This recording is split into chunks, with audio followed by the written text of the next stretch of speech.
So I don't even know why I listen to Twitter critics or anybody really anymore, because yesterday I criticized Cory Booker for grandstanding and basically having a sexual relationship with the camera in the Jeff Sessions hearings. He was really excited to go stand up there and make history as the only sitting senator to criticize another sitting senator, and his staff made sure to tell the press that it was unprecedented and that history was in the making with Cory Booker.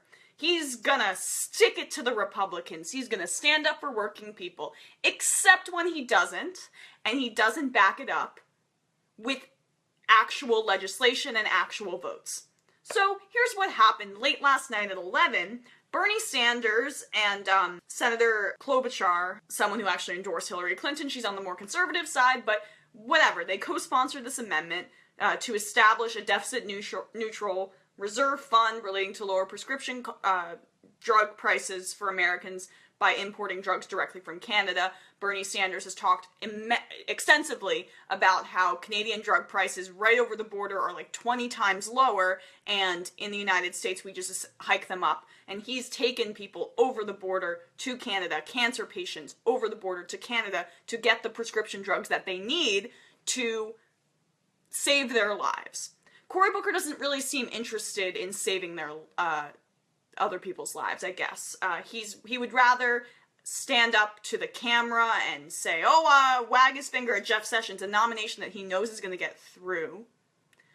But it's an easy political trick for him to launch his candidacy in 2020. You're done. No progressive credibility. If you had an iota of progressive credibility for standing up to Jeff Sessions, that's gone because you turn around and you don't back it up with a vote.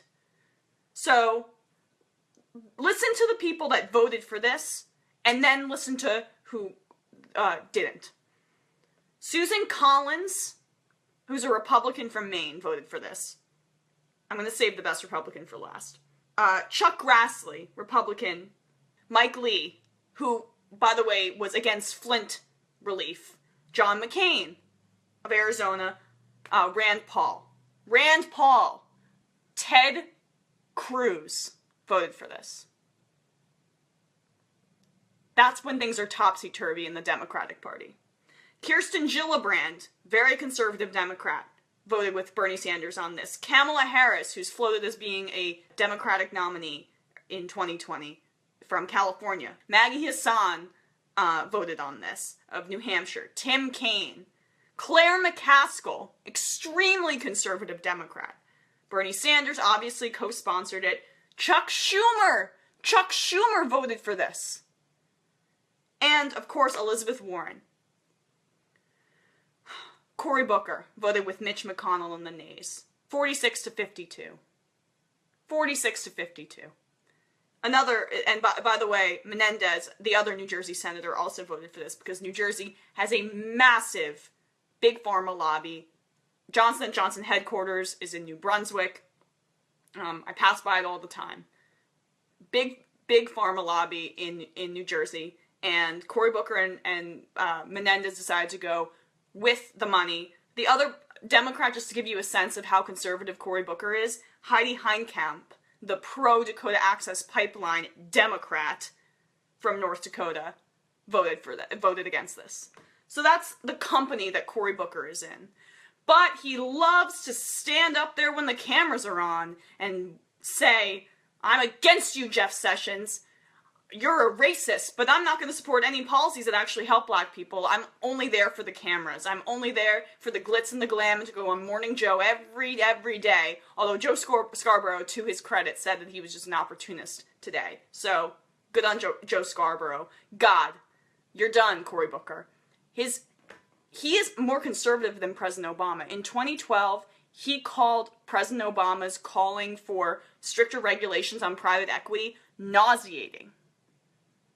He is the Wall Street senator, and now he's also the big pharma senator. So let me read you some of his the amount of money that's been donated to him. He, in this last cycle, got $385,000, $678 from big pharma and health products. That's his 8th largest donor, and his 16th largest donor is health professionals, $242,000. Cory Booker has raised $19 million. $19 million as a senator for 3 years. So, and then Move On, I see, moveon.org, which used to be a progressive organization, fawning over his Jeff Sessions testimony. This glitz and glam isn't working anymore. Hashtag stronger together.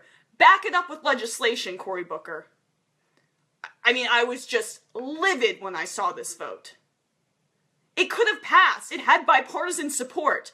And then these spineless Democrats like Cory Booker and Menendez and Heinkamp voted it down. You had Ted Cruz voting yes, and we could have had lower prescription drug prices for our cancer patients. So, great job. Done. Done with you. Pathetic. Bye.